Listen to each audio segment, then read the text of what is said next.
Welcome to Raj news. ప్రశ్న వేదిక కార్యక్రమానికి స్వాగతం. నేను మీ కార్తిక్.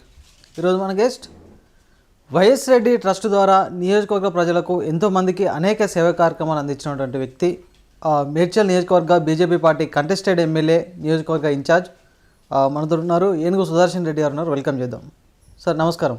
నమస్కారం. Welcome to Raj news. ఒక సాధారణ గురుకుల పాఠశాల, గురుకుల కళాశాలలో చదివిన మీరు ఈరోజు ఈ స్థాయికి ఎలా రాగలిగారంటే ఏం చెప్తారు? అంటే మాది ఉమ్మడి కుటుంబము, పేద రైతు కుటుంబం.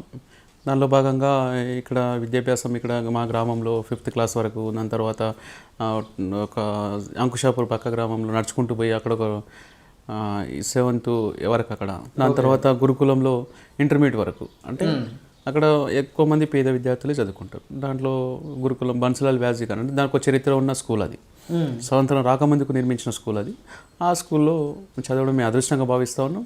ఆ స్కూల్లో అంటే అందరూ ఈ కింది స్థాయి వాళ్ళు వచ్చి ఎడ్యుకేషన్ చేసిన వాళ్ళు, కొంచెం పోరాట తత్వం ఉన్న వాళ్ళే ఎక్కువ దాంట్లో ఉంటాయి.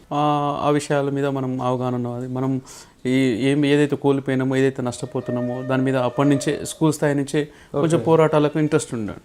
అట్లా నా విద్యాభ్యాసం జరగడం, తర్వాత డిగ్రీ వచ్చేసి రామచంద్ర కాలేజీలో.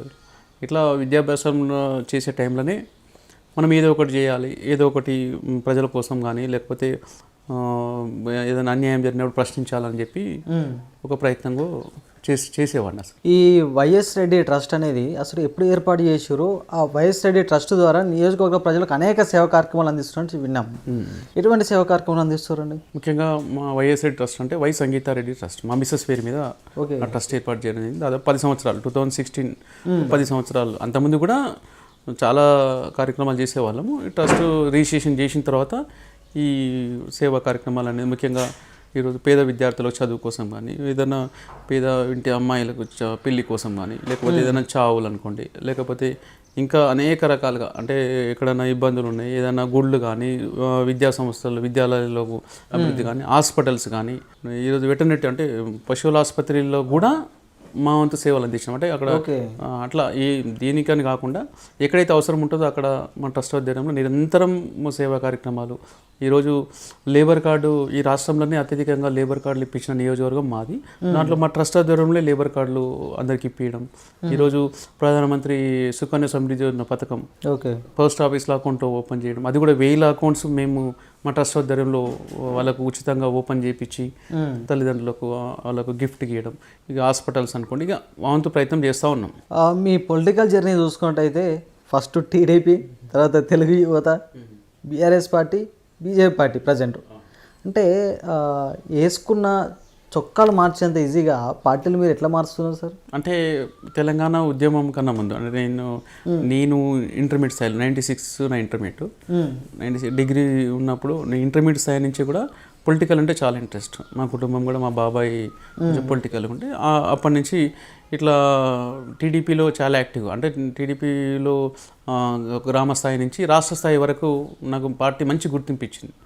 అప్పుడు చాలా యాక్టివ్గా పాల్గొంటారు. ప్రతి కార్యక్రమంలో రాష్ట్ర తెలుగుతో సెక్రటరీగా పనిచేసిన ఆ టైంలో తెలంగాణ ఉద్యమంలో కీలకంగా మనం ఉండాలని చెప్పి ఇక అనేక పోరాటాలు, అంటే పార్టీ జెండా సహకరించకపోయినా మనం సొంతంగా మనకి ఇక్కడ రైల్వే ట్రాక్ మీద నిరసన వ్యక్తం చేయడము, ట్రాక్ మీద భోజనాలు చేయడము, గట్కేసలో ధర్నాలు చేయడము, జేఏసీ ఆధ్వర్యంలో దీక్షలలో కూర్చోవడము, ఇట్లా ఇక చాలా యాక్టివ్గా తెలంగాణ ఉద్యమంలో పాల్గొన్నాం. దానిలో ఆ క్రమంలో కేసులు కూడా మా మీద బుక్ అయినాయి.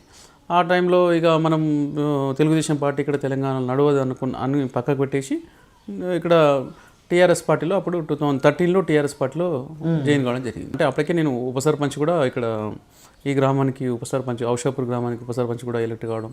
అంటే టీఆర్ఎస్ పార్టీలో తెలంగాణ కోసం అప్పుడు కేసీఆర్ ఆధ్వర్యంలో అందరూ ఇక పాత టీడీపీ బ్యాచ్ మొత్తం తెలుగు టీఆర్ఎస్ బ్యాచ్ దానిలో జాయిన్ అయింది. అట్లా మనం కూడా జాయిన్ అయినాం.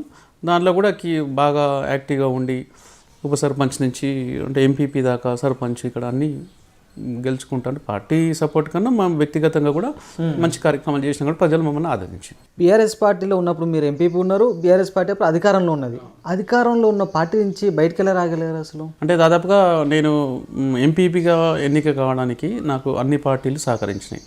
బీఆర్ఎస్ పార్టీ పూర్తి మెజార్టీ రాలేదు, కాంగ్రెస్ పార్టీ సహకరించింది, బీజేపీ పార్టీ సహకరించింది, ఇండిపెండెంట్, ఇట్లా అన్ని పార్టీల సహకారంతో నేను ఎంపీపీకి అయిన తర్వాత 2 సంవత్సరాలు పూర్తి అవుతున్న సమయంలో కూడా ఒక్కటంటే ఒక్క రూపాయి కూడా ఈ రాష్ట్ర ప్రభుత్వం అప్పుడున్న బీఆర్ఎస్ ప్రభుత్వం ఒక్క రూపాయి కూడా మండల పరిషత్ నిధులకు కానీ గ్రామాలకు కానీ నిధులు ఇవ్వలేదు.